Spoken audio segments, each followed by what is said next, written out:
Salut poto. Bah écoute, là on est dimanche. Moi ça va la pêche, la patate, j'espère que toi aussi. Là aujourd'hui on va faire le fameux épisode de la dernière série de différents types de transports que j'ai fait au cours de mes 13 années d'expérience.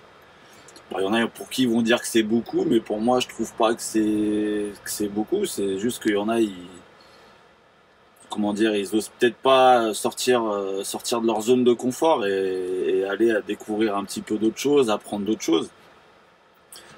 Chose que je t'encourage à faire d'ailleurs, c'est comme ça que tu avances dans la vie et que tu apprends plein de choses. Parce que pour moi, la vie, c'est apprendre. Tout simplement, il faut toujours apprendre, faut pas avoir peur, voilà, faut pas rester dans son petit carré, dans son petit cadre quotidien et routinier. C'est comme ça qu'après, voilà, on est blasé de la vie, entre guillemets, quoi. Donc voilà, hésite pas à découvrir d'autres choses. Donc voilà, donc aujourd'hui, comme je te disais, transport en frigo. Donc ce qu'il faut savoir en frigo, ce que j'aime bien moi en frigo, parce que c'est un autre monde, hein, il y en a beaucoup qui détestent, il y en a qui supportent pas le frigo, il y en a, je peux comprendre, hein, après c'est une question de point de vue. Moi comme je te dis, je suis là pour la monnaie. Voilà, je vais pas faire le faux cul ou cette fausse hypocrisie qu'il y a dans le métier, ouais moi je suis passionné, etc.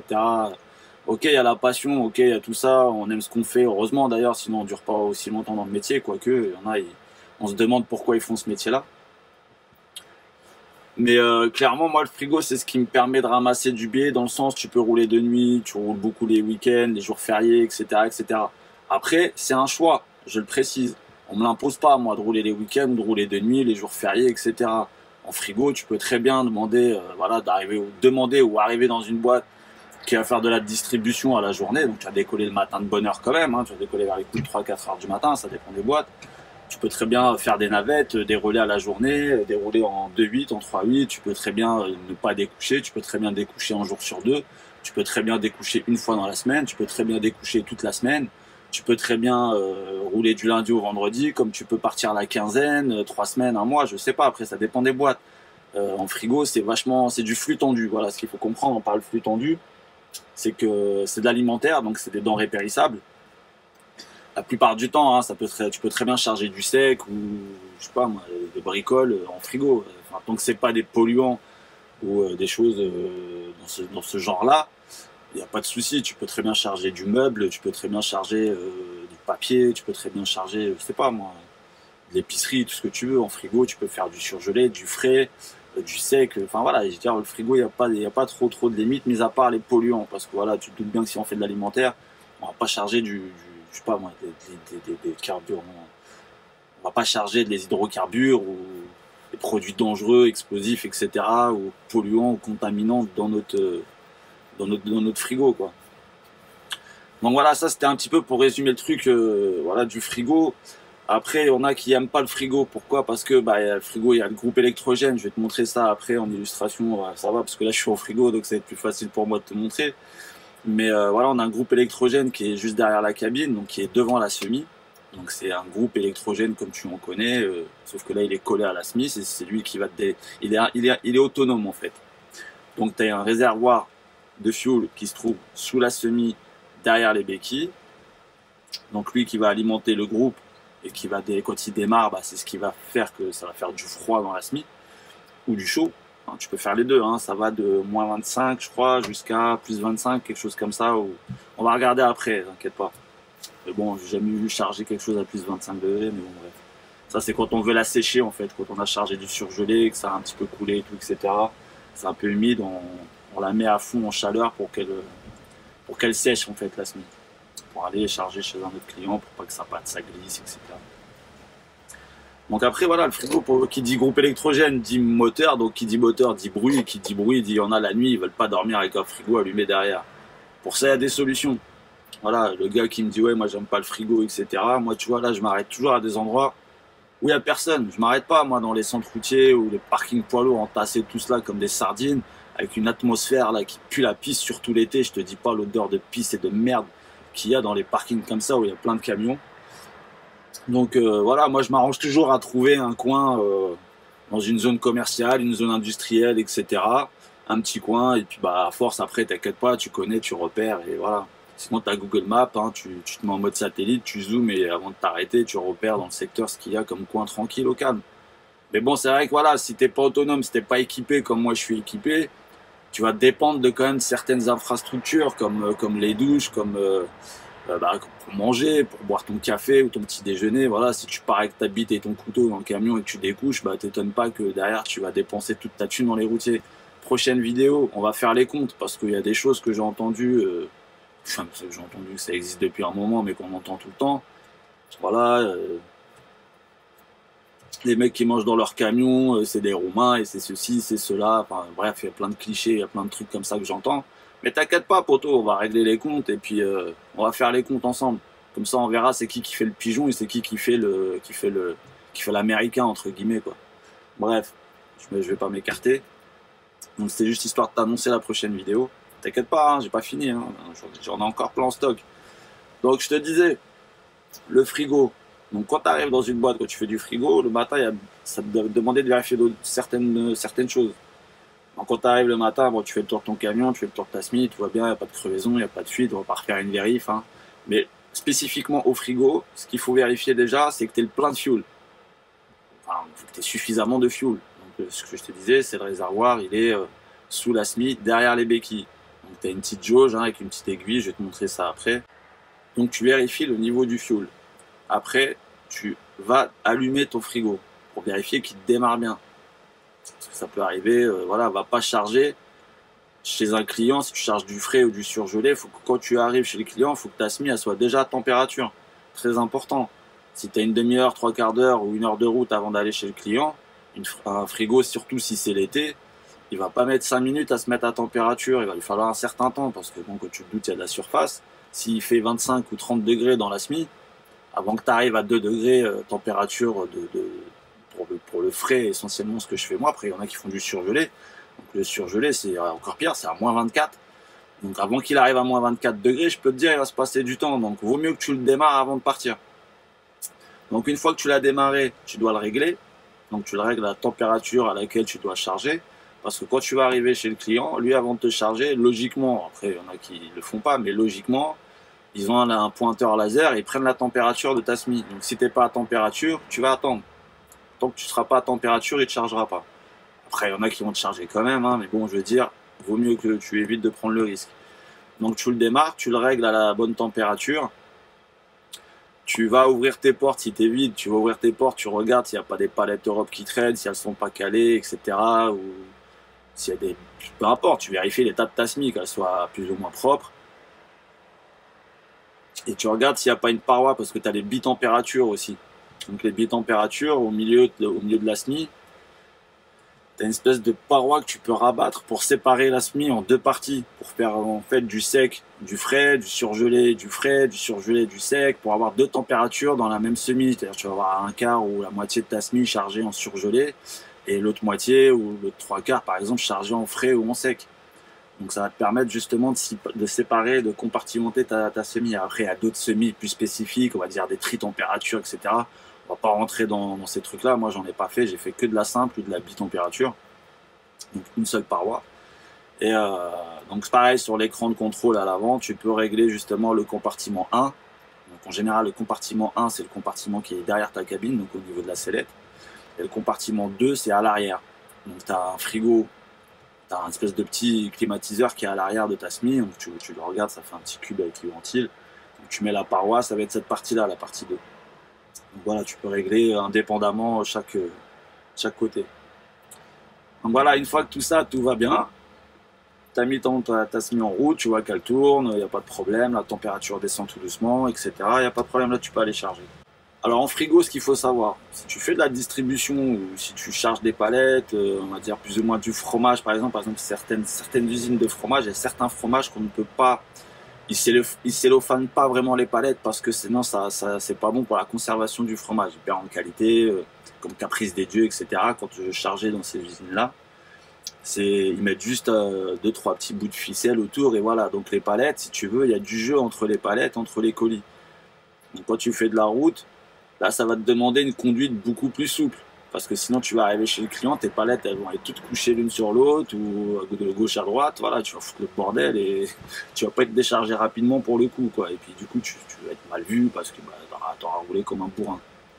Donc ça c'est très faire très attention à ce que tu charges. Donc quand tu charges, tu regardes bien comment c'est chargé, si ça bouge ou si ça bouge pas. Donc selon comment c'est chargé, comment la marchandise elle est conditionnée, tu adaptes ta conduite donc dans les ronds-points, dans les virages. Les freinages, c'est pareil, il faut pas faire le bourrin. Normalement, tu es censé avoir une conduite rationnelle, donc souple, à deux bases. Mais en frigo, c'est encore plus, selon les chargements que tu as. Quand tu es en surgelé, ça va, c'est du bloc dur. En général, c'est bien calé. De ce que j'ai fait moi, en tout cas, c'était bien calé. Voilà, ça bouge pas, il n'y a pas de problème. Là, tu peux rouler, mais bon, c'est lourd. Donc là, c'est une autre contrainte. Et ce que tu peux avoir aussi, c'est que si tu fais de la distribution, moi j'en ai fait pour une chaîne de magasins, pas envie de citer la marque parce que voilà, je suis pas là à faire de la pub non plus. Donc j'avoue que voilà, là tu te tapais 3-4 quais pour charger ton camion, tu chargeais toi-même ton camion. Après il y a d'autres dépôts, d'autres chaînes de magasins où j'ai entendu que les chauffeurs ne chargeaient pas leur camion, ils juste y livraient dans les magasins. Donc là c'est pareil, ça va être de l'épicerie conditionnée un petit peu n'importe comment, donc tu vas avoir des petits cartons fragiles en dessous, des boîtes de conserve assez lourdes sur le dessus, donc ça va te demander une conduite souple, et pareil, ça arrive souvent que les palettes se cassent la gueule. Tu vas enlever la première palette, la deuxième, comme les quais souvent dans les magasins ils sont suffisamment en pente, t'as la palette qui va appuyer sur l'autre, dès que tu vas la sortir, t'as tout qui se casse la gueule, donc t'es bien content. Donc ça c'est pareil, avant de partir, quand tu charges tes palettes, n'hésite pas, si tu veux, t'as un doute, à remettre un coup de film. Hein, et si la palette, elle te plaît vraiment pas, tu sens qu'elle bouge quand tu la bouges avec ton tire-pale électrique et que tu sais qu'elle va se péter la gueule, la charge pas. Moi, dans le dépôt où je chargeais, quand il y avait une palette comme ça, j'allais voir le responsable. Donc je lui disais, c'est soit il la refaisait, ou soit je la laissais sur le quai et puis elle sera refaite le lendemain et puis c'est tout. Parce que je me suis tapé une fois à ramasser toute une palette de conserve, de pots de cornichons, de tout ce que tu trouves dans les rayons de magasins étalés sur Massmi avec des trucs bien dégueulasses, bien gras, bien merdiques. Donc je te dis pas, t'es content, t'es super content. Bon bref, là j'en rigole, mais ce jour-là je rigolais pas. Donc voilà, après c'est des petits trucs, hein, je veux pas te faire peur avec la distribution, mais clairement, hein, dernièrement je parlais avec un abonné qui justement, je parlais avec lui sur Instagram, donc on était en appel téléphonique sur Instagram. Parce que oui, Instagram, t'es pas obligé de laisser la caméra, il y en a qui le savent pas, ils osent pas m'appeler. Je suis pas bon, si vous voulez pas qu'on se voit, il y a pas de problème, tu coupes la caméra et puis ça fait un appel normal, donc il y a pas de souci là-dessus. Donc il m'a appelé, bah, il a dit oui, là, il a fait tel entretien et tout, on lui a proposé, parce que lui il habitait dans le 91, on lui a proposé de faire de la distribution en région parisienne. Je lui dis surtout pas, en débutant, si tu veux te dégoûter du métier, si t'as pas d'expérience déjà, c'est tes premiers tours de roue, on va dire tout seul, faire de la distribution au haillon, au bord sur les trottoirs parisiens, etc., etc., c'est un coup à le dégoûter du métier, c'est le mec qui va arrêter direct.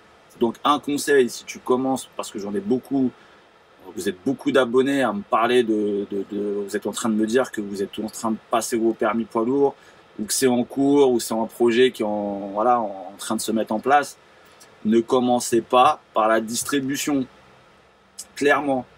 Ok, certes, tu rentres tous les jours, ok, certes, tu restes dans le secteur, quoique, mais au quotidien, c'est une galère. Tu vas péter les plombs. Moi, j'en ai vu dans le dépôt où j'étais, des jeunes impermis arriver, faire 2-3 jours, ils pétaient les plombs. Il y en a, ils finissaient même pas la journée.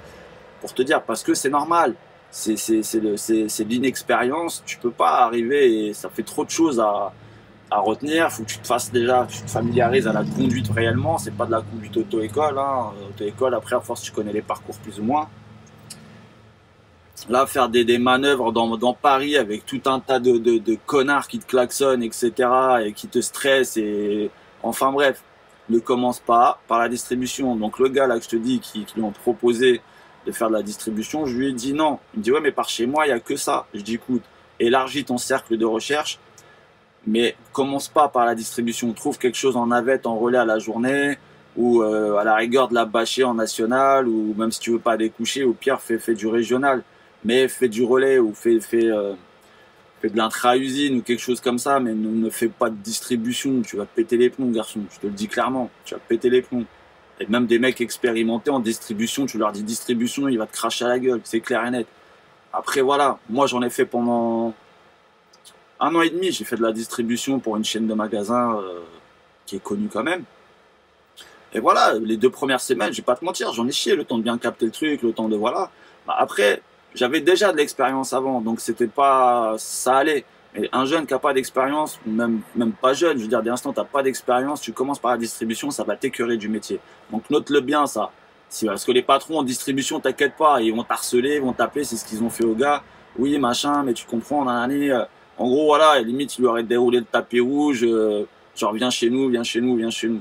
Non, non, non, ne fais pas de distribution. Je vais peut-être me faire des ennemis chez les patrons de boîtes de distribution, de transporteurs qui font de la distribution. Mais je l'assume, il n'y a pas de problème parce que moi je connais, je sais ce que c'est. Ne commence pas par de la distribution. Moi, si j'en ai fait, c'est parce que fut un moment, j'ai tellement roulé, hein, pour des raisons personnelles et voilà, j'ai pas envie de m'étaler ma vie. Donc j'avais trouvé une boîte près de chez moi, donc ça me correspondait. C'était à 20 minutes de chez moi. Je faisais mes 4 magasins. Je faisais deux tours avec deux, trois magasins. Et le deuxième tour, je faisais à peu près deux, trois magasins. Voilà. Donc à chaque fois, tu reviens, tu vides tes emballages, tu recharges ton camion. Donc tu vas te faire 4, 5 quais. Enfin voilà, je vais pas rentrer dans les détails, mais c'est une galère. Mais une fois que tu as l'habitude, ça se passe bien. Je veux dire, voilà, mais il y a l'expérience derrière aussi, il faut pas l'oublier. Donc voilà ce que je peux te dire sur la distribution. La distribution, ça va être tous les magasins que tu vas faire, hein, Carrefour, Auchan, Intermarché, Lidl, enfin tout ce que tu veux, tu vois. Donc voilà, donc je te laisse imaginer, en gros tu fais le routier de parking, quoi, tu vois, tu vas faire que ça, de la mise à quai, de la manœuvre, ouvrir tes portes, machin, tirer de la palette, et etc., etc. Tu vas pas rouler tant que ça en fait. Tu vas pas rouler tant que ça. Tu vas faire tes heures, mais tu vas pas rouler tant que ça. Donc en frigo, qu'est-ce que tu peux faire aussi? C'était la petite parenthèse pendant que j'y pensais en fait, hein.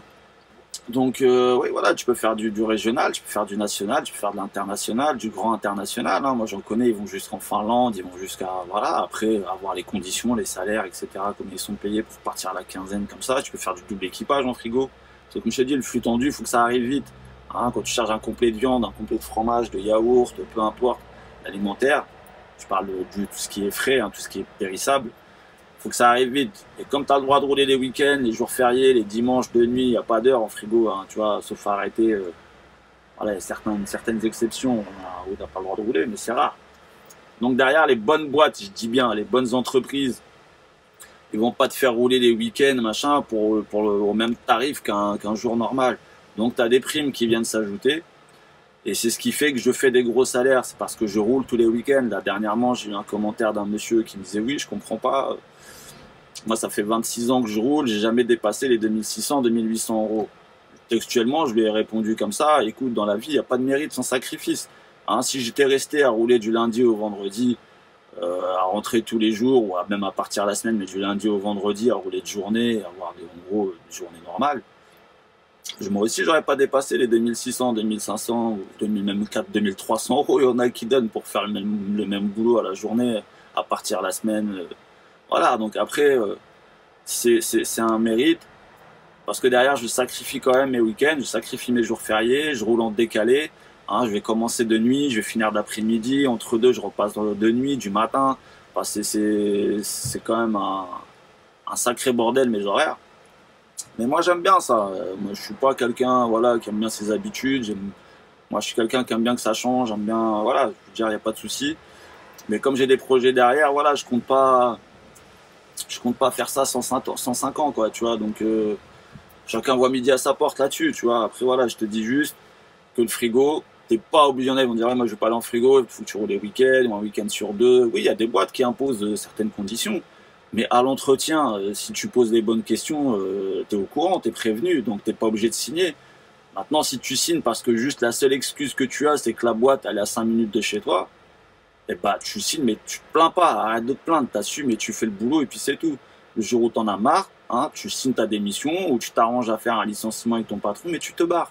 Arrête de pleurer derrière et de tout le temps brasser la même chose là, me casser les oreilles, ouais, nanana, il me fait rouler de nuit, nanana, je dois rouler le dimanche, ouais, fais chier, j'ai passé le week-end sur la route. Ouais, encore une fois, on t'a pas mis le couteau sous la gorge, hein. Tu veux la facilité, avoir une boîte à côté de chez toi, et bah les conditions, ils te les ont mis dès le début. Ils te l'ont pas fait à l'envers. Et même s'ils te la font à l'envers, tu leur dis, moi, j'ai pas voulu ça. Donc, tu te barres et puis c'est tout. Tu vas rouler une demi-heure, trois quarts d'heure, une heure. Moi, je roule 1 heure et demie pour aller chercher mon camion hein, au dépôt. Donc, voilà, parce que comme je l'ai dit déjà et je me répète, les boîtes dans mon secteur, c'est-à-dire à trois quarts d'heure, une heure de chez moi, ne découchent pas. Voilà, ils font que du régional ou à la journée ou voilà, ils vont découcher, mais très peu, quoi, 2, 3 fois la semaine. Donc moi, ça m'intéressait pas. Donc je fais 1 heure et demie de route, je fais 130 km pour aller chercher mon camion. Et moi, je pars du jeudi au mardi. Donc tous les week-ends, je suis sur la route. Donc oui, clairement, je fais des gros salaires. Voilà, sinon je le ferais pas. Je suis pas con non plus. Hein. Donc après, il y a des boîtes qui donnent pas des bonnes payes hein, pour le même boulot. Il y en a qui vont t'exploiter. Moi, j'en connais qui partent la quinzaine.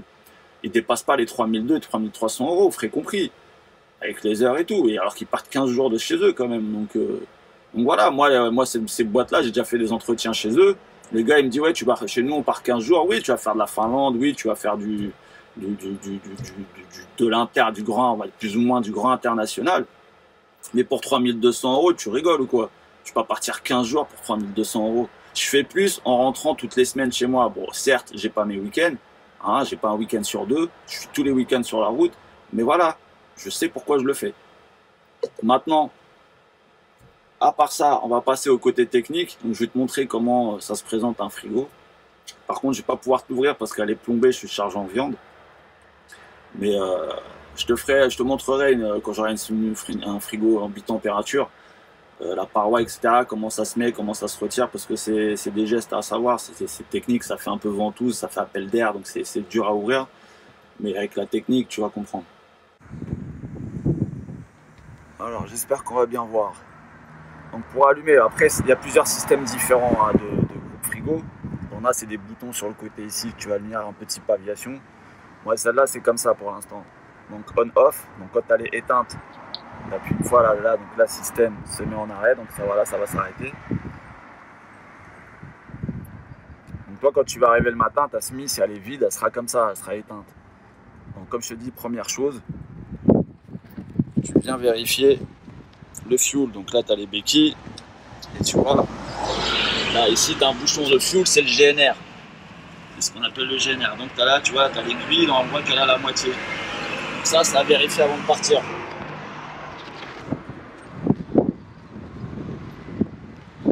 Donc une fois que tu as vu que tu avais du fuel, tu viens à ton frigo, tu appuies sur on, rien de compliqué jusqu'ici. Donc ça met un certain temps, donc t'inquiète pas de panique, hein, c'est le temps que voilà. Donc tu vois, il y a le capot ici, tu peux l'ouvrir ici là. Mais bon, toi, en général, tu vas pas trop bricoler là-dedans. Donc tu vois, là, elle va faire un bruit. Bon, par contre, là, si les batteries sont à plat, elle va pas démarrer. Donc là, quand c'est comme ça, bah, t'as pas le choix d'appeler le dépanneur et qu'ils te mettent un coup de pince, quoi. Après, si c'est un autre problème, c'est un autre problème. Mais voilà, ne fais pas 3 heures de route pour aller charger, alors que ta SMI... ça pas vérifier qu'elle démarre avant, surtout si tu es au dépôt, ça va coûter moins cher à ta société de la faire dépanner dans ton dépôt que sur l'autoroute, par exemple, ou chez le client qui est à 400 km de ton dépôt. Donc tac, moi c'est une température simple, donc j'ai pas la bitempérature. Donc là c'est la température qui fait actuellement dans le frigo. Et ça c'est la température que j'ai réglée au départ. Donc là démarrage du moteur thermique, ça va faire du bruit.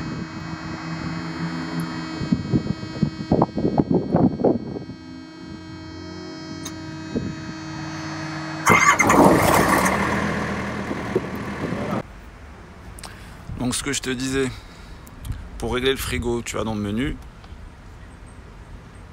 point de consigne, et là tu as plus et moins pour régler la température que tu veux avoir.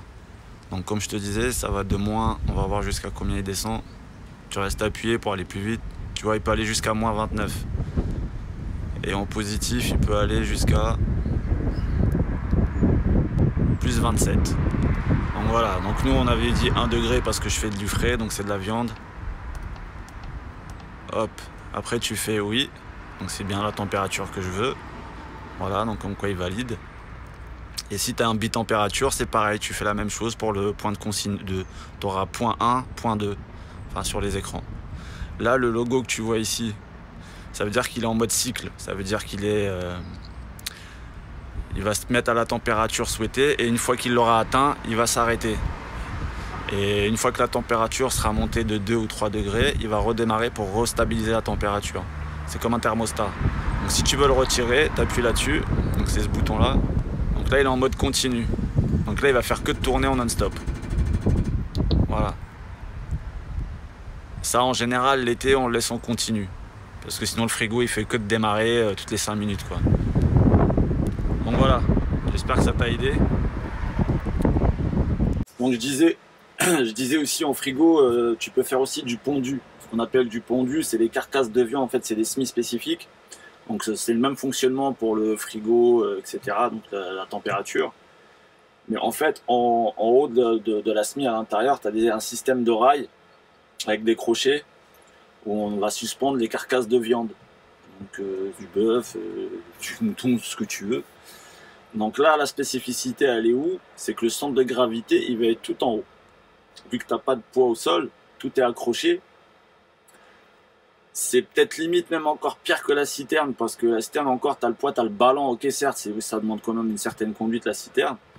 Mais le pondu, je peux te dire que le moindre virage un peu trop vite, le rond-point un peu trop vite, etc., tu vas te coucher en 2 temps 3 mouvements. Enfin, quand je dis tu vas te coucher, tu vas pas dormir, hein, mais tu vas basculer et le camion va être sur le côté, quoi.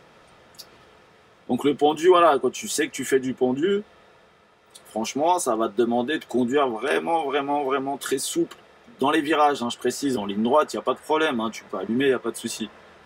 Mais dès l'instant où tu vois un virage, il va falloir être très attentif à la route, à pas te laisser surprendre par un rond-point, un virage ou un virage que tu aurais mal apprécié. Laisse-toi toujours une marge, parce que ça pardonne pas en pendu. Tu vois, quand imagine-toi, tu as 15 tonnes de barbac, tout sur le toit.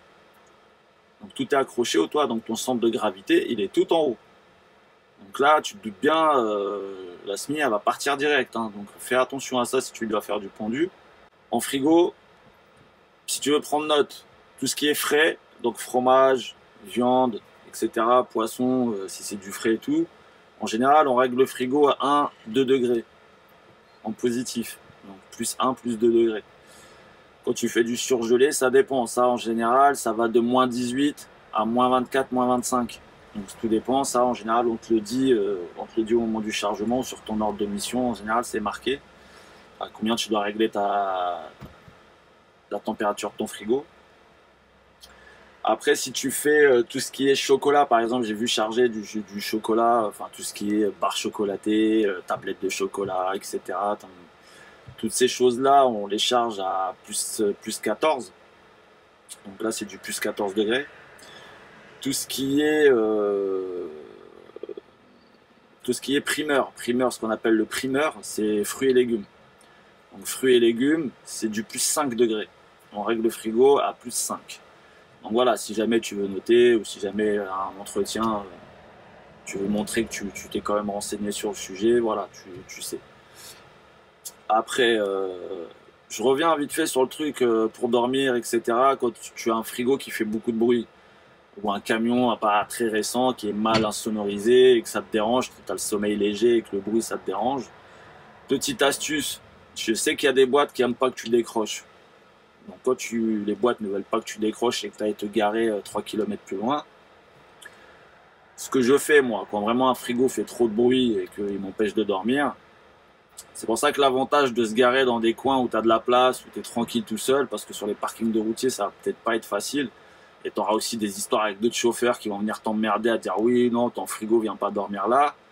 Moi perso j'en ai rien à foutre, hein. Si vraiment j'ai plus d'heure, j'ai pas eu le choix et que j'ai dû bloquer là, bah, je bloque là, c'est tout. Le mec qui vient me voir et qui me dit oui, t'éteins ton frigo, je dis écoute, tu touches pas à mon frigo, point barre, le frigo je l'éteins pas.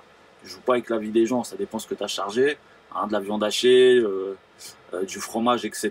Voilà, si c'est l'été, tu vas pas la chaîne de froid elle est rompue, et puis même chez un client, tu peux être emmerdé s'il te demande de sortir un ticket, parce que sur les frigos, on peut sortir un ticket. Donc le ticket, en fait, ça va être la courbe de température, de telle heure à telle heure, il peut savoir si le frigo a été coupé ou non. Donc ça, fais attention à ça, hein. Des fois, ils le font pas systématiquement, mais de temps en temps, ils peuvent demander un ticket.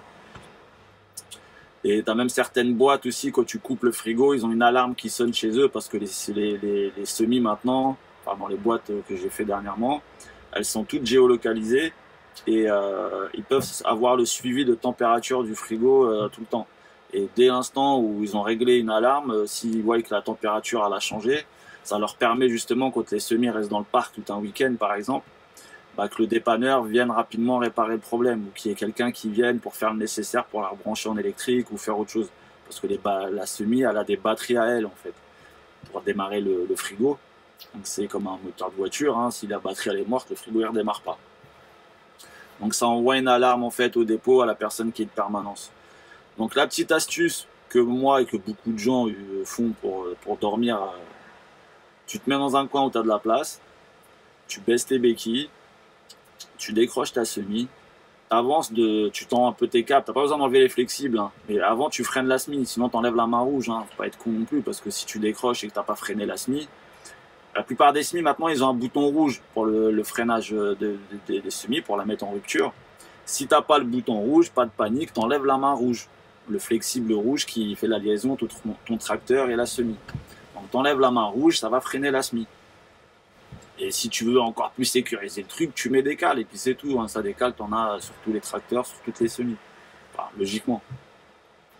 Tu décolles ta sellette de la semi, c'est pas juste tu décroches et t'avances. Tu décolles ta sellette parce que les vibrations, en fait, comme ça, vont plus se transmettre à la cabine. Parce que t'as pas que le bruit, t'as aussi les vibrations du moteur du groupe qui résonnent dans ta cabine. Donc le fait de décrocher, d'avancer ton tracteur, hein, tu tends un peu les câbles, tu les laisses les flexibles, tu les laisses un peu tendus, mais tu décolles la sellette de la semi.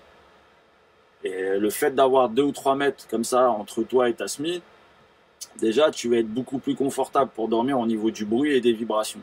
Voilà, ça va, parce que quand on est accroché, on a le groupe frigo, il est à quoi, même pas à 30-50 cm de la cabine, donc plus la sellette qui est accrochée sous la semi, ça fait des vibrations, plus le bruit, je peux comprendre que ça soit gênant. Moi j'ai pris l'habitude, donc maintenant je ne me prends plus la tête.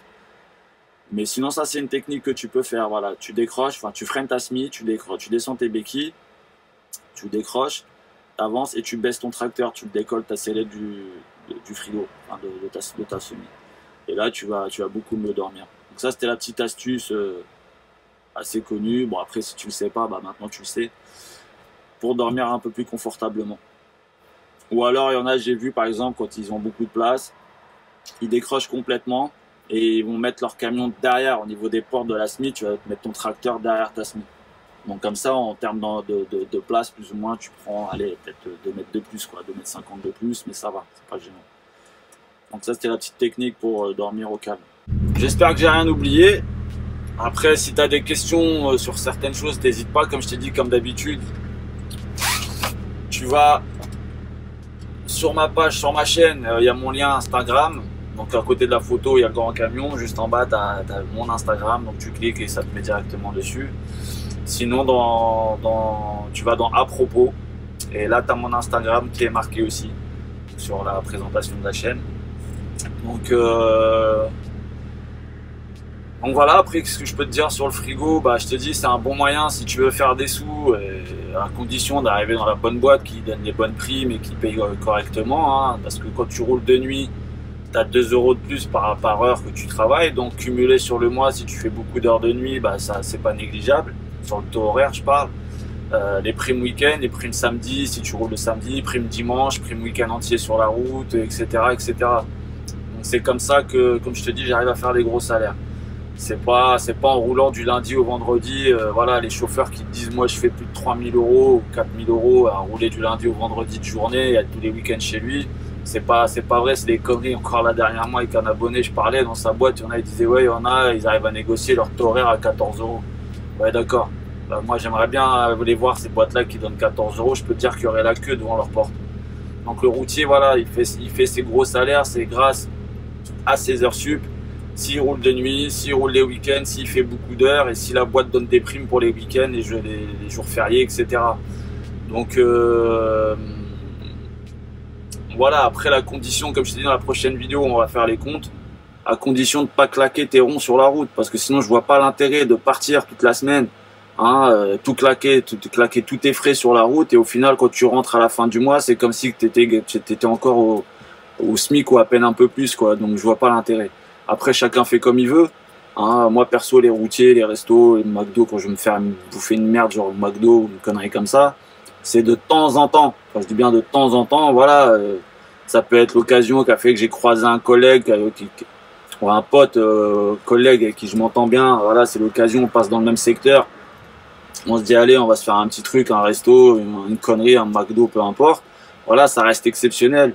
Ou voilà, tout simplement, tu es en fin de semaine, t'as plus grand chose à manger dans ton camion. Bon, bah ok, tu vas te faire un petit truc. Mais matin, midi et soir, plus les distributeurs là, à 50 centimes, 1 euro, 2 euros les cafés, les canettes, les barres chocolat, les chips et toutes ces conneries là, à un moment donné, faut arrêter quoi, parce qu'à la fin du mois, ça monte vite. Hein, sans compter les douches que tu payes sur les nationales. Sur les autoroutes, ok, elles sont gratuites, mais il y a beaucoup de boîtes maintenant, ils veulent plus trop que tu prennes l'autoroute. Hein, tu vas prendre les autoroutes quand t'as pas le choix, mais la plupart du temps, ils vont te dire non, tu prends national, départemental, ainsi de suite. Donc là, les douches, tu vas les payer, hein, et encore si tu arrives à trouver des douches. Et si elles sont propres, parce que ça j'en parle suffisamment dans la vidéo, comment prendre sa douche sur la route. Je te mets le lien d'ailleurs, si tu l'as pas vu. Voilà, moi j'ai mon système, tu vois, là je suis garé au milieu de nulle part, je suis dans une zone commerciale. Par contre, moi, je vais te dévoiler aussi un truc par la suite. Moi, je reste pas dans mon camion. Là, je suis dedans parce que je te fais la vidéo. Mais sinon, entre deux, tu vois, je me barre, je vais en ville, je vais me promener, tu vois, je fais mes trucs. Il y a plein de solutions pour ça. Donc, je vais te dévoiler ce secret prochainement. Donc, abonne-toi surtout si tu veux pas rater mes vidéos. Active la cloche pour justement ne pas les rater dès que j'en mets une. Et puis, garde la pêche, poto. Et comme je t'ai dit, n'hésite pas. Mon Instagram, il est là, il est pour toi. Hein, j'en ai aidé quelques-uns et j'espère en aider d'autres. Et ceux qui sont expérimentés dans le métier et qui sont, voilà, moi j'aimerais bien faire une communauté de mecs, de bons routiers, pas de mecs spécialement hommes, mais voilà, de gens, femmes ou hommes, voilà, qui ont de l'expérience et qui veulent aider les jeunes à avancer et à faire le boulot proprement et à les aider à avancer dans ce domaine-là. Donc voilà, partagez vos conseils, etc. Parce que je pense qu'arrive un moment, je pourrais peut-être pas aider tout le monde et être disponible pour tout le monde. Mais voilà, si on a d'autres entre deux qui peuvent aussi aider ces gens-là, voilà, si chacun aide quelqu'un, on va s'en sortir, il n'y a pas de raison. Voilà, poto, garde la pêche et je te dis à bientôt. Ciao.